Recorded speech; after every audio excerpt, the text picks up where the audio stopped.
Hi, my name's Vicky. I work for the National Paralympic Heritage Trust. Welcome to one of our Meet a Paralympian sessions, or in this case, Meet an Aspiring Paralympian, Oliver Lam-Watson.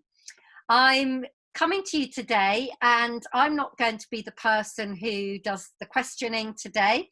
I'm going to hand that over to Anita Templar. Anita is one of our volunteers and comes with an amazing track record and is very well placed to be asking the questions. She is a games and PE teacher at the start of her career.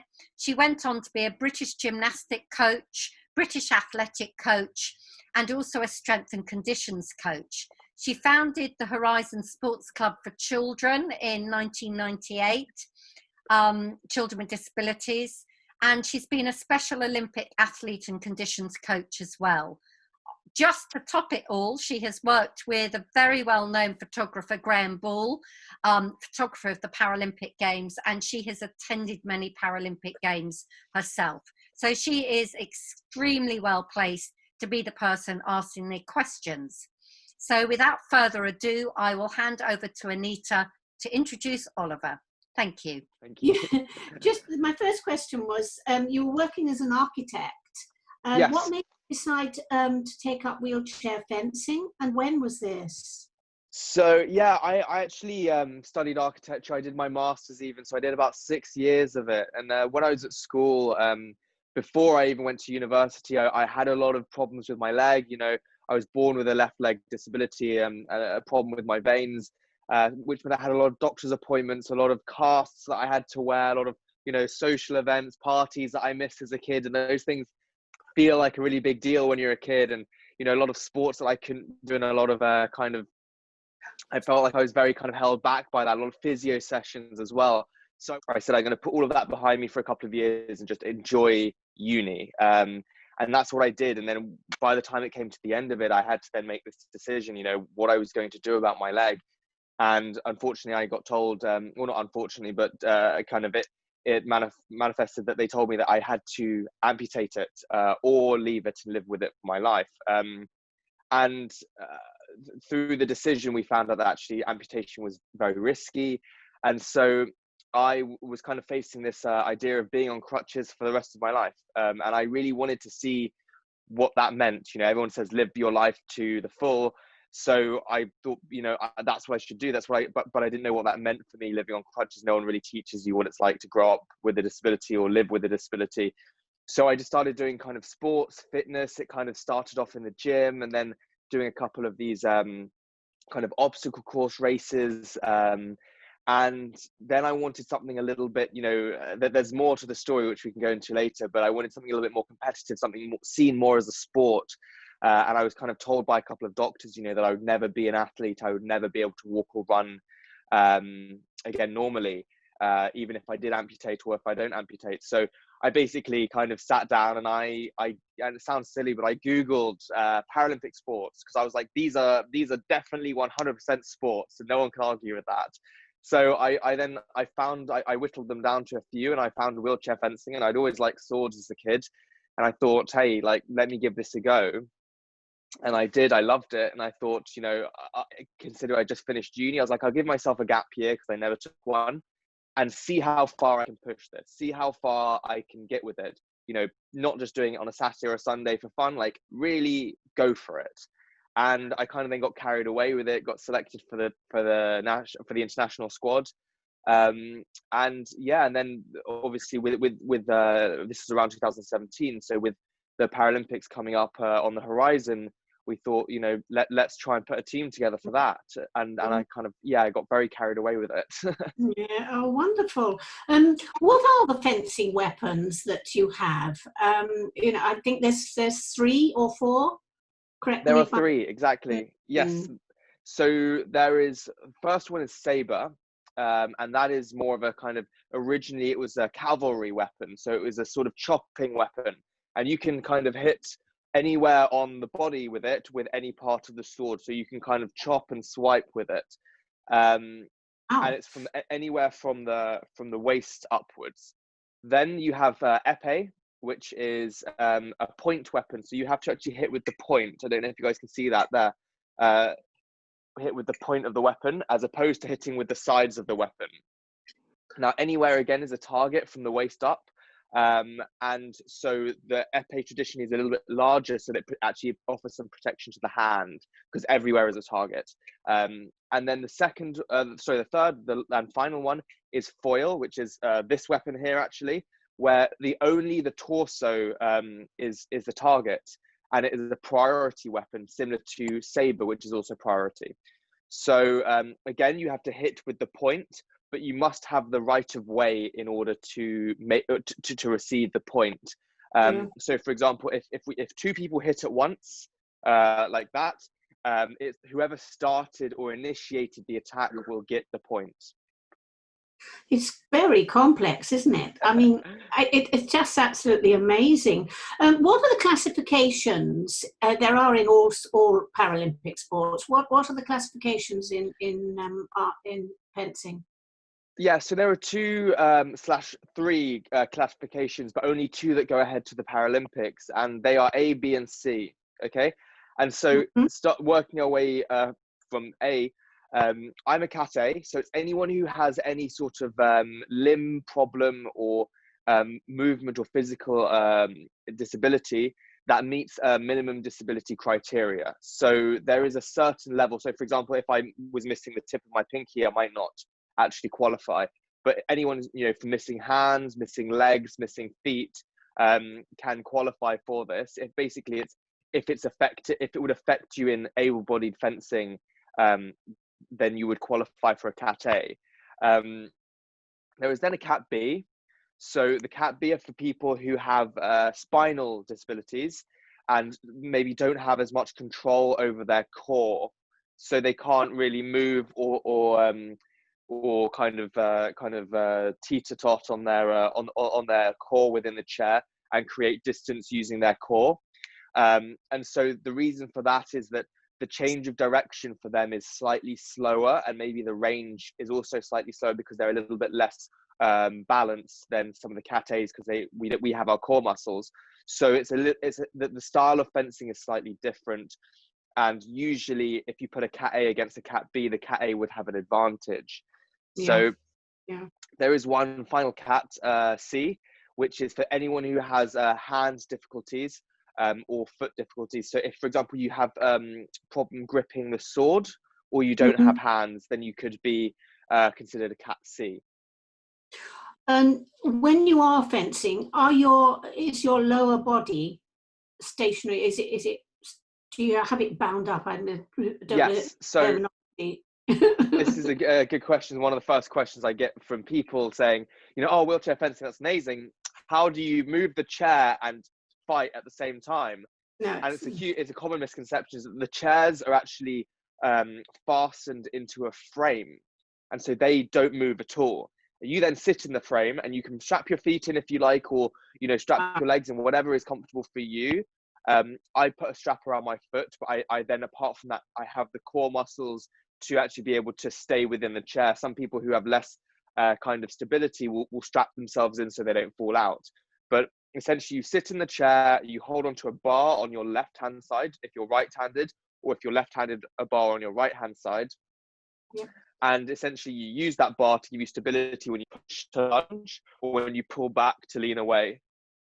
Yeah. The lower body stays kind of stationary. Fantastic. You do a lot of training. I've looked at some of the videos. Do you do your training round your competitions, or do you do general training, conditioning training day to day? So I do general day-to-day conditioning. I spend a lot of the time in the gym, a lot of time fencing and taking lessons from my coaches and sparring my teammates, also running and doing cardio work, balancing that out between then a bit of physio and osteopathy to kind of keep my body in good shape with a bit of stretching and yoga here and there. But usually what happens is that we keep a general level of fitness, but we work it up to a point ahead before the competitions. After the competitions, we then have a little bit of a break for about a week, and then we work our way slowly back into it. So it's a bit of a peak and a trough around the competitions. Yeah, no, that's brilliant. And do you have a specific coach that you work with, or do you have more than one coach? Yeah, so I have more than one coach. I do foil and épée. I've also dabbled in saber, but I wouldn't say do it. I have a foil coach who is a specific foil tutor for me, and he coaches me only in foil. I then have an épée coach who specifically only coaches that for me. And then I also have a head coach who kind of oversees all of the training and kind of from a more umbrella point of view of the whole, your part within the entire team and your tactical approach to it. I then have a strength and conditioning psych, and then a kind of lifestyle coach. But yeah, there are many coaches. There's a team of people there. It's amazing. Exactly. What percentage of time do you allocate for training in the chair? So I would say with your buddies. Gosh, that's a really good question. I would say probably about 70%. A lot of it is in the chair. The only training I do outside of the chair is S&C, so a bit of gym work, a bit of cardio, and a little bit of like I said, prehab, like yoga and physios. But in terms of in the chairs, a lot of the training is either sparring, which is actually time-wise, you know, we can spar for 5 hours a day, 6 hours a day sometimes, and then lessons, which are usually anywhere between half an hour and an hour. Yeah, my goodness me. With the Paralympics postponed, how does this affect your future training and other competitions that are supposed to be ahead of us? So, yeah, I mean, it was obviously a big shock to everyone, but it's good that they're kind of making that decision to do what's best for everyone's health. I think it's affected everyone in different ways. I've actually taken this time to think, you know, I'm fairly new to the sport. Maybe this isn't my games, so it doesn't really affect me too much. You know, if I don't go, it's, you know, it's hard to say at the moment. We are aiming to go, and I'm really kind of pushing as hard as I can to get there. But the way I'm looking at it is it only gives me more time to train. So I've been training very, very fiercely over the past 4 months. You know, I'm in the gym as much as I can. I have a little home gym. I'm running every day, pretty much throughout the lockdown. And so I actually upped my fitness level quite a lot over the lockdown, which was a surprise. And so I'm looking at it and, you know, kind of just getting more time is more time to train, more time to get better. Hopefully I can get the edge on my opponents. Did you manage to get qualified for it this year? So individually, I haven't qualified yet. But what I was hoping to get was 2 of my teammates have qualified individually. And so as a team, we would be 3 people. So as 2 of them have qualified, it's quite a high chance that potentially we could get a wild card for the team slot. So, so yeah, that's where I would come in, because I'm I'm the 3rd man on the team. Yes, that could be an advantage, actually, couldn't it? Yeah, it's a good place to be. Yeah, for me especially, because it gives what I need is time. I've only been fencing, you know, some of these guys have been fencing for 11, 12 years. I picked up a sword about 2 years ago.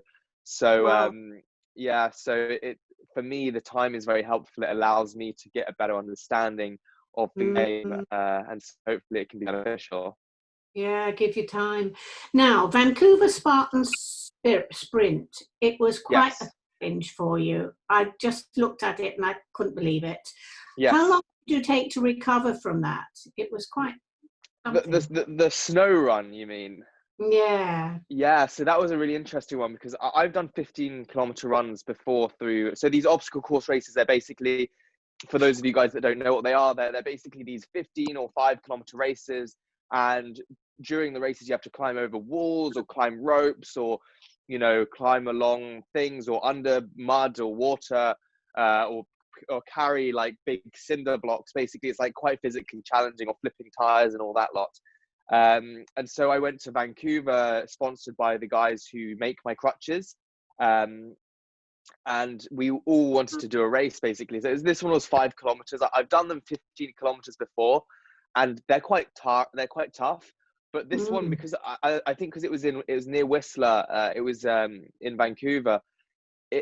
The terrain was ridiculous. It was only 5 kilometers, but honestly, it felt like 20 because of the incline. It was basically up and down mountains. So there was one that was like 100 meters, but it was 100 meters up a mountain, 100 meters down. And if any of you guys are on crutches or you have been, it can be quite tiring. But then walking in snow, especially with crutches and sand, is an absolute nightmare because your crutches are slipping around, so you're constantly having to make sure you're putting them in the correct place, and then accounting for extra slippage every now and again. And that was really, really tough. Yeah, that was one of the toughest ones I've done so far. And did you say how many days you take off after that? So after that one, I think we took about a day lounging around, and then we were sort of like going swimming and taking it fairly easy for all intents and purposes. Yes. Your upper body is very mobile and very strong, because I've seen it. No, I mean, I've seen it on video.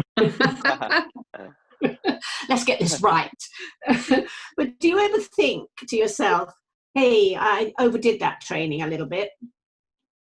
Yes. So that's a really good question. I think as an athlete, you need to be in touch with your body. And for me, although I've come into sport fairly recently, I have a sort of, since I finished university in about 2017, so about three and a bit years, I've been going to the gym quite frequently since then. So I have a good understanding of my body. So I think for me, it's a case of, if you're in a session and you're feeling a little bit of pain, understanding the difference between if that is actual, an injury pain, if maybe you should back off. And in training, it's really okay to do that if you feel something that you feel it's going a bit, topsy-turvy, and it's not really how it should feel, and it's feeling like it's getting, what you're doing is potentially painful, then maybe backing off a bit. Or sometimes there are times at which I feel my body that something doesn't feel 100% right, but I know if I push through it, it goes away. And that's knowing the difference between whether you're in pain or if it just hurts and feels a bit funny. I think when it comes to competitions, unless it's going to kill, unless I'm going to die, like I'm not probably going to stop. No. Because competitions are a different thing, obviously, to training. With training, it's okay to back off. With competition, you don't really want, there are people, maybe it's just my mentality, which maybe is not the best one, but there are people I've seen who kind of injure themselves, or they get halfway through and they think, I'm going to bow out of the competition. But I remember I was in Kyoto last year for a World Cup, and my finger actually took one of the blades directly on top of it, and it split my whole finger open, and my glove was bleeding. So I have one of the gloves here, but all of this was like, filling up with blood. But I made sure to finish. I finished the fight. I finished the team match before I then took it off. And so for me, it's just a philosophy that if you're in competition, I don't stop. But if I'm in training, it's important to understand your body and know when to push, when to take it easy. Yeah, that's absolutely sensible. I hope other people that are athletes are listening to that, because I think that's important. What do you do to relax? That's a good question. I love coffee, actually. I don't sleep very well because of my leg, and so I'm very tired throughout the day quite a lot. So I really got into coffee a couple of years ago. So I really enjoy going for coffees, making my own coffees, just taking my girlfriend for coffees and stuff like that, to nice little cafes that we found. I also really enjoy photography and video making. So a lot of my free time I reinvest that back into my social media. So making YouTube videos, Instagram content about disability advocacy, things like that, which I guess it wouldn't be relaxing, but it's something I enjoy. And then apart from that, I don't mind playing Xbox occasionally. I love driving as well. So sometimes I go for drives to go get coffees and things like that. So those kinds of things I really enjoy. Yeah, you had an asthma attack, didn't you? And you actually have asthma. Yes. How has that affected you? If it has, have you got control of it now? Do you Yeah. know signs? So it's a good question. I have had asthma since I was a kid. I have very bad asthma. You know, I've been in and out of hospital for many years. I'm very fortunate that it is not really brought on too much by physical activity, more so the things that I'm allergic to. So, for example, around hay fever season, I'm very bad. But also cats actually is the one thing that I'm very bad with. Cats really set me off. And so I had an asthma attack fairly recently because I went to the Czech Republic where my girlfriend, her family have a cat and a dog. And so I got very asthmatic, and I ended up going to hospital there, which was a nightmare. But we're lucky it was in the off season. So I had time then to kind of rest and then come back to training after that. So, but yeah, in terms of physically, again, it's always important to have the correct medication that you might need. And if you're an athlete competing at the highest level, to make sure that those medicines have been checked and you're able to take them via clean sport, and that none of them are on the banned substances list. And if, for example, they are, to get a TUE, which is a therapeutic use exemption form from your doctor. But just being on top of that kind of stuff is really important. It is indeed. Yeah. What's your next competition? What are you aiming for at the moment, if any, through lockdown? Yeah, so actually at the moment during lockdown, we haven't got any competitions lined up very soon. But there's one in November, which is still on the calendar. We're not sure if it's actually going to go ahead. It's supposed to be in Pisa, so touch wood, if that goes ahead, we'll be flying out to Pisa in November, and I think it'll be everyone's first kind of competition back. So it'll be interesting to see how everyone's coped with the lockdown. Apart from that, we have we have a European Championships, which is going to be in the UK actually, in Hatfield next year. So if any of you guys are around, then feel free to come down and support. We then will have one competition in Brazil, and then that will be the qualification period will be over. But I think we might have a couple of other warm-up competitions. For example, there was one in Warsaw which got cancelled. So we're going to see how that really works out, and then hopefully we'll be off to Tokyo potentially next year. But we'll have to see how that goes. You've got to see this. When you're training, do you actually work with somebody else as well? I mean, you've got a little team of athletes, haven't you? Do you work together sometimes and sometimes on your own? Well, I know you do work on your own. Yeah, so it really depends on the type of training we're doing. So occasionally, if, for example, I'm taking a lesson from my coach, that's one-on-one. However, if, for example, there's two of us and we've got a coach, for example, I go down to Bath to train, and I'll be going down tomorrow actually. And so what will happen is that we'll maybe sit in the chairs, and our coach will be asking us, what are we working on? How are we working on those things, And we'll then be kind of working with each other tactically, trying to tactically get things to happen. So, for example, if I'm working on a direct attack, maybe he's working on like taking the parry and riposting. So it's trying to understand how we can get those things to work, and using each other to kind of a mutual benefit. Yeah, fantastic. You did some skateboarding at some stage. How are you doing with that? Have you continued? Oh yes, no, massively. I love skateboarding actually. I skateboard all the time, especially actually when I go traveling. I find airports are the perfect place for the floors are very smooth. And so yeah, I skateboard as much as I can on my crutches. I find it's a sort of a mobility aid in a way, because I can cover great distances much quicker, much easier, almost like a kind of skier with the crutches.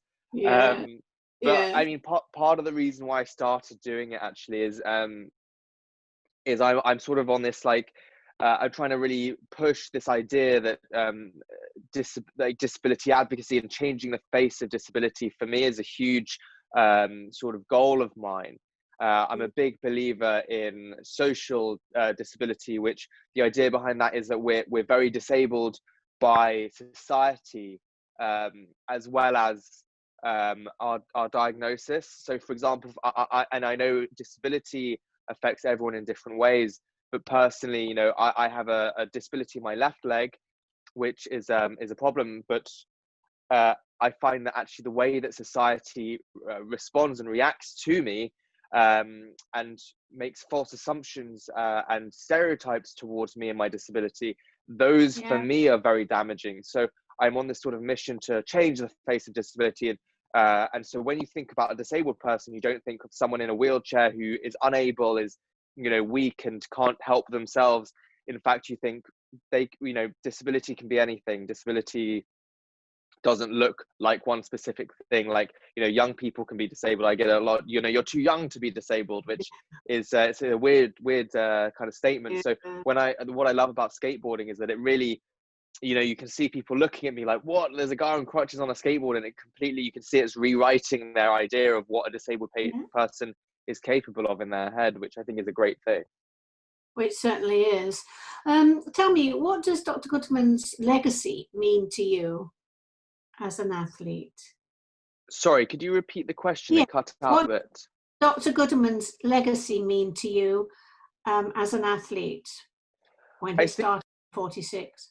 Yeah, I think legacy is a really interesting thing. I think I've spent a lot of time over the lockdown thinking about legacy and what that really means to me. And I think the doctor's legacy, I think with any athlete, you know, out here trying their best, trying to make a difference, trying to push themselves and do things that maybe people didn't think they could do, or maybe what they didn't think they could do, and making the best out of maybe a situation that isn't or wouldn't be seen as by others as an ideal or a good situation, and really taking that and turning it around.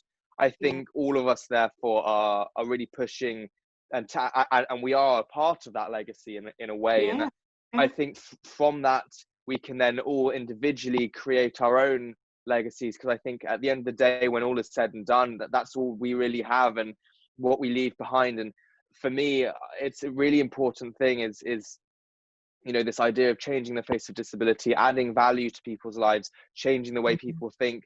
And I use sport as a sort of tool to influence that, and potentially just show people what is possible, and make people think, because I think that is the strongest legacy you can really leave someone. I think that is all a part of the doctor's legacy. Yeah, he's brilliant, man. Just a little frivolous question to you.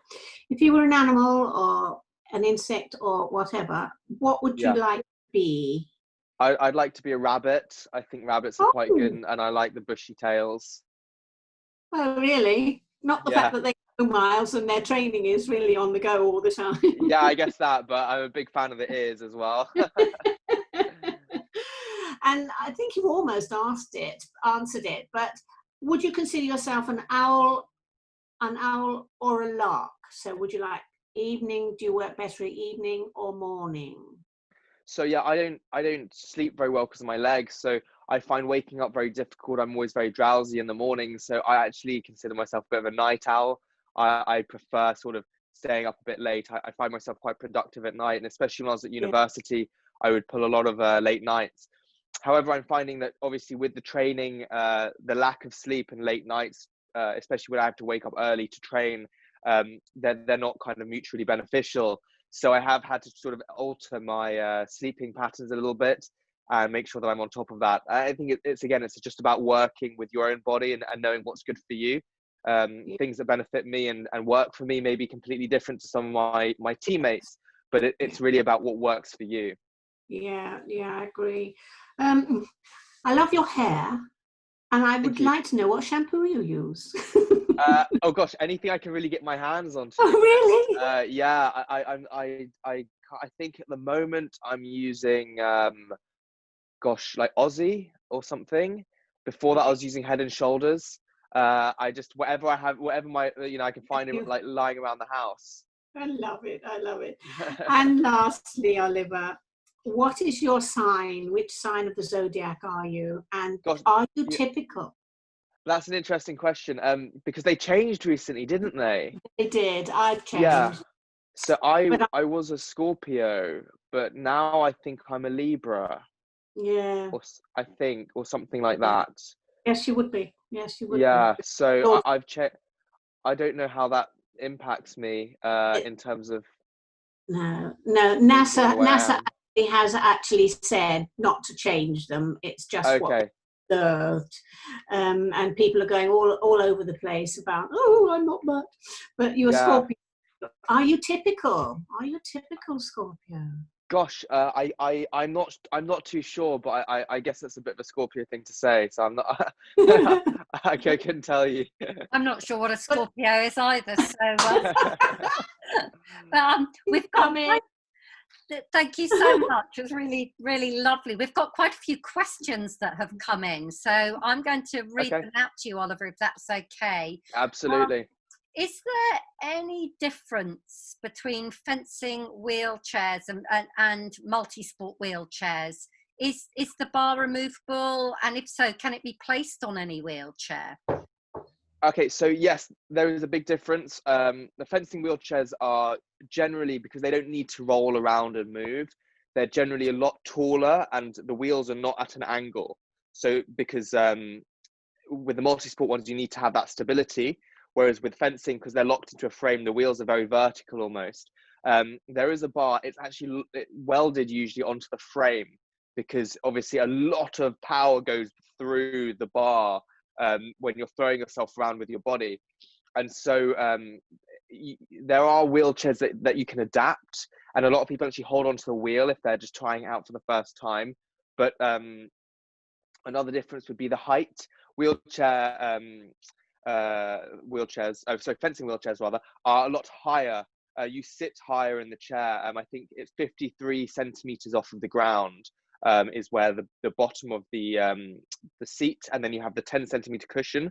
So you're sat about 63 centimeters off the ground, because the height really gives you an advantage for when you're fencing, because you fence down onto the lower people, as opposed to if you're fencing up like this, the height, the high ground sort of can be a massive advantage. So I mean, you can try the multi-sport wheelchairs, but I'm not sure how they would also fit into the frame. But if you are thinking of doing that, you can get in touch with our federation, which is the British Disability Fencing, and they can kind of help you out on how to source or find a wheelchair. We have also some training camps, so you guys can come down. There are wheelchairs there, so if you guys wanted to, you can use them then. Brilliant. The next question is who and what, or maybe both, has been your inspiration? Yes. Okay, good question. I take a lot of inspiration from a filmmaker called Casey Neistat. I don't know if you guys have heard of him. He's on YouTube. He does like vlogs and videos. He has a very kind of do more mentality, kind of making everything count, doing what you can't, and basically talking less and doing more. That for me has been huge. I'm really kind of a big fan of the philosophy of not planning, not talking about things, and just doing them. I think great ideas are amazing, but anyone can have a great idea, but not everyone makes them happen, not everyone executes it. So for me, it's in the execution and not the ideas, and that's something that he really kind of talks about a lot in his content. Brilliant. And you said it was Casey Neistat. Neistat. Neistat. Brilliant. And have you got any kind of sporting people who've inspired you from the sporting side of things? So it's a good question, and it's an interesting one for me. Funnily enough, because I came into sport fairly late, I always actually really disliked sport as a kid growing up, because it really highlighted the difference between me and everyone else. It highlighted my lack of physicality, that I was on crutches and I couldn't run as fast as other people. So I always really steered clear of sport when I was a kid. I never really got into watching it or doing that kind of stuff. So I wouldn't say I have a really kind of sporting inspiration, but there's someone in CrossFit who is CrossFit is how I really started to get into fitness. His name is Josh Bridges, and he used to be a Navy SEAL in America, and he again has a very similar mentality of kind of just going out there and putting the work in and kind of hustling to get ahead in life. He has this idea that he has a phrase that he uses, which is pay the man, which means basically that you don't own your fitness or your achievements, you rent them, and rent is due every day, otherwise you'll lose them.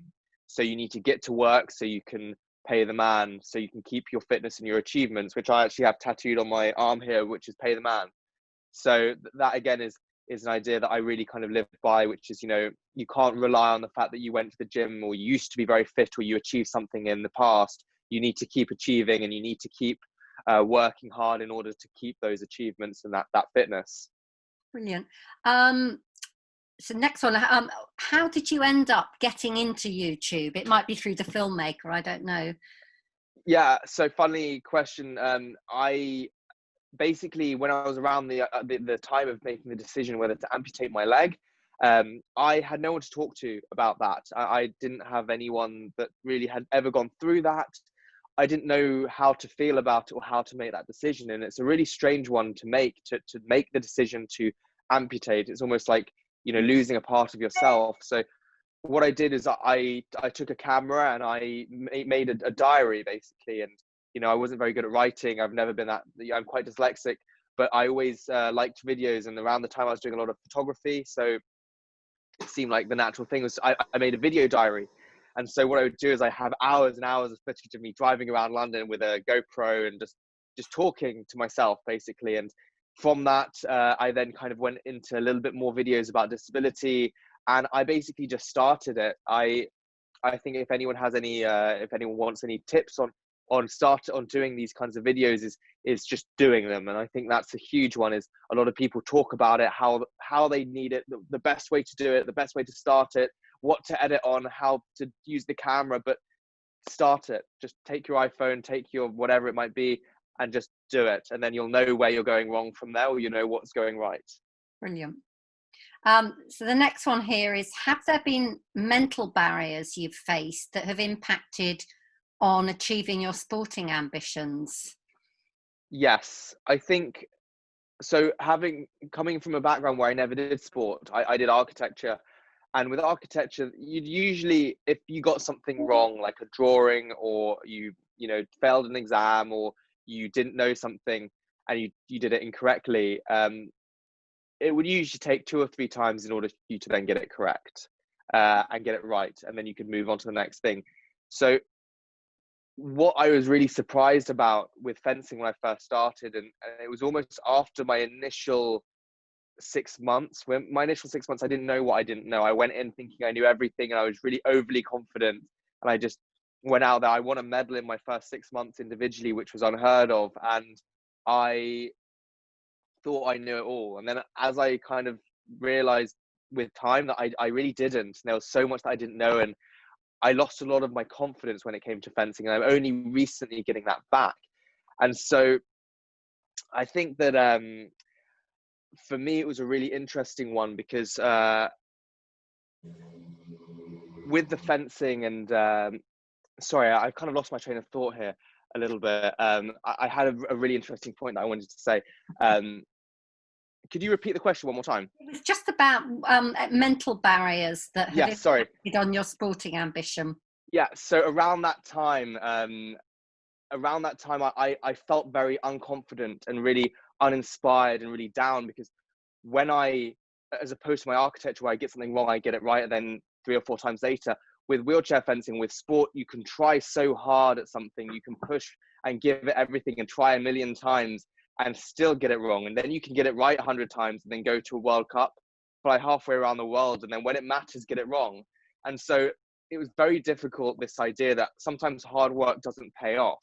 And I faced a real kind of mental slump that around that time, about a year into my fencing, of feeling like, won this medal, I did so good at the beginning, and now I'm doing so badly, and I don't know how to make it better. But all I knew is that, the only things that I can control are that I turn up for training, that I give it 100% of my training, that my kit works, that I have a good kind of approach to those things, focusing on the things that I can control. Whether it happens, it happens. It doesn't, it doesn't. It's out of my control. And I think that gave me a lot of kind of solidarity when it came to actually approaching my training, which in the last couple of months has started to pay off a little bit more. And I'm feeling like I'm kind of getting back to a kind of better, stronger mental kind of frame of mind. Brilliant, brilliant. In some ways, you've kind of answered this, but there might be other things that you want to add to it. You know, what's motivated you to keep going in bad circumstances? For me, I have a bit of a chip on my shoulder because I was told that I can't a lot when I was a kid. I was told that I couldn't walk again. I was told that I couldn't use the stairs. I was told that I couldn't come to the parties because there was too many people and I was on crutches. I was told that I would never be an athlete and I couldn't walk or run. And for me, these things when people put up barriers, when people make assumptions about me based on what they think they know, it pushes me really, really hard to show them what I can do and show them how wrong they were. And I try and do that for everyone else out there who maybe doesn't have the confidence or doesn't have the ability to do those things, but are still getting those really negative kind of perceptions and stereotypes put on them. Those are the things that really push me. And to show people that, you know, just because you're disabled or because you have a disability doesn't mean you can't be great. It's not less, it's just different. I think a lot of people, when they think about disability, get those two things mixed up. Brilliant. And I think you've touched on this a little bit. What sports, if any, did you do before the fencing? I think you've mentioned CrossFit. Yeah, so I did a bit of CrossFit and I did a couple of these obstacle course races. I used to love swimming and canoeing when I was a kid because my leg wouldn't hurt as much in the water as it does normally. But in terms of that, I really didn't do that much sport. I've always loved cricket because it's one of the last sports I could do up until I went on crutches because it wasn't too much running around for me because I would just sit as a wicket keeper. So I've always had a soft spot for that. But apart from that, no, I've not really done too many other sports. And I wanted to show people that, you know, I never had this idea of being an athlete or being in sport. But as soon as someone told me that I wouldn't be able to do that because of my leg, I did it. And honestly, people will make these assumptions and they'll tell you what you can't do, but they're usually the ones that are afraid that you might actually do it. So I wanted to sort of use myself as a guinea pig and show people that, you know, any of these things are possible. And that's part of the reason why I want to push it so far, is to show, you know, someone says that you can never be an athlete. 6 months later, you can get selected for the international team and be at World Cups representing your country. So honestly, like, impossible is only impossible until someone does it. Can I ask a question of you? Because something like wheelchair fencing has been a Paralympic sport, certainly since 1964 in the Tokyo Games. But yeah, I just wonder, you know, what really amazes me sometimes is these things and opportunities have been around a long time, but the message just isn't always out there. And a person like yourself still grew up with people saying you can't, rather than you looked at this.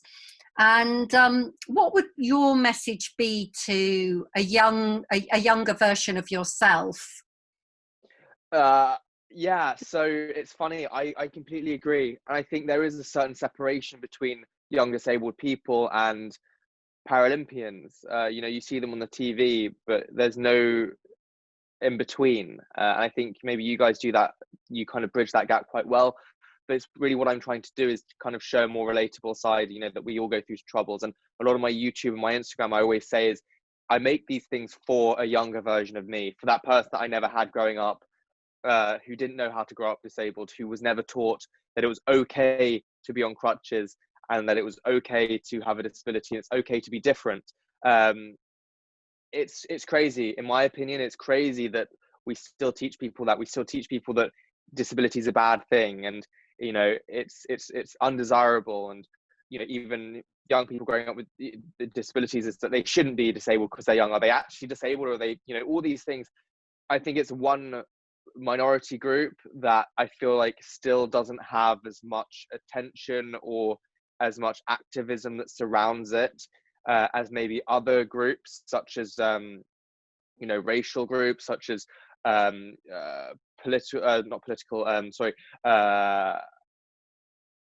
of religious groups, and also other kind of sexual orientation groups, which I feel like have a big backing and get backed by, you know, big companies, big brands, when it comes to discrimination against them and actually creating a support network. I think with disability is that unfortunately it's been branded as sort of like the kind of undesirable side of discrimination and minority grouping, which is something that I'm really trying to change, because I think that it doesn't get as much attention or as much kind of backing as it really should, especially because disability really affects a lot of people in a very different way.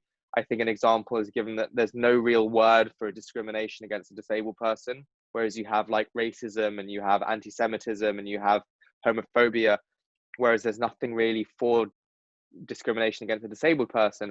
And I think it's maybe because, I don't know why it is, but I think it is terrible, and it's something that I'm really trying to approach, and I really agree with what disabled charities are doing at the moment, but I don't think maybe that they're addressing the societal issues around actually stopping the problem, stopping people from out there asking people, are you actually disabled, or stopping people calling someone a cripple or another bad word, or saying that it's a bad thing. And I think that's really what I'm trying to approach with my social media and my message, which is changing that identity of disability.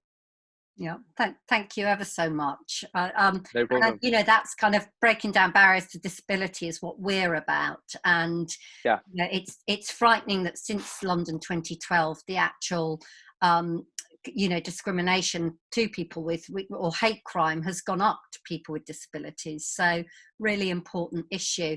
I can see the time, and we're coming up to the end. Has anyone else got any more questions they'd like to put up? Anita, you might have some more that's occurred to you as well. The only thing I would say to you, Oliver, is that I have had a club for children with disabilities for 20 odd plus years. And it has been my experience that you start them out at about 5 or 6, but then there's nothing to follow on. Yes. And this was our dilemma. You would bring and guide those children with all sorts of different disabilities. There's nothing in the, quotes, adult world to carry them on. And I think this is pure ignorance, but because not ignorance in a nasty way, it's just that people haven't been educated as to exactly what everyone can do if given the opportunity. I think a good avenue to think on that line is the young, mature youngster, 12 I plus. agree, exactly, because around that age especially, I remember growing up around that age with a disability. It was very difficult that particular time, because you go from all the other kids are hitting puberty, all the other kids are going to parties, and everything becomes very visual. Who's the tallest guy? Who's the guy with the deepest voice? Who's the guy with the most muscles? And who's the most attractive? And I think obviously the kid on crutches or the kid in a wheelchair doesn't usually fit into that stereotype of like desirable or like kind of attractive. And I think a lot of disabled people around that time notice and struggle. They notice their difference more so, and they struggle with that. And for me, it was a very tough time. Yeah, it is. No, thank you for that. It's fingers crossed we can go forward now a little bit more. I think we've got to teach the teachers, and I think this is. I agree. There's a couple of Jill Beck has given us a joke, a COVID joke. Why is fencing the perfect COVID sport? Oh, because it's 2 meters and comes with a face mask. That's yes. And gloves. Exactly. That one's been circulating for us.